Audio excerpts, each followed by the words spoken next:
өнөөдөр нэгтлэн бодох бүртгэл инновац симпозиум маань амжилттай зохион байгуулагдлаа гэж би үзэж байна.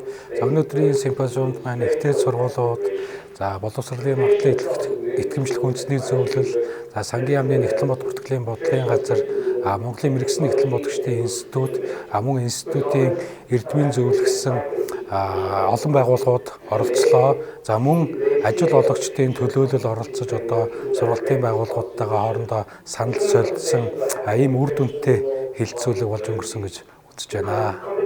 За нэгтлэн бодох бүртгэлийн мэрэгжил устдах уу, хиймэл оюун ухаан орлох уу гэсэн асуулт тавигдаж байдаг. За өнөөдрийн симпозиумаар нэгтлэн бодох бүртгэлийг бол хиймэл оюун ухаан орлохгүй юм аа. Харин тодорхой нэг ажил үүргийг орлох юм.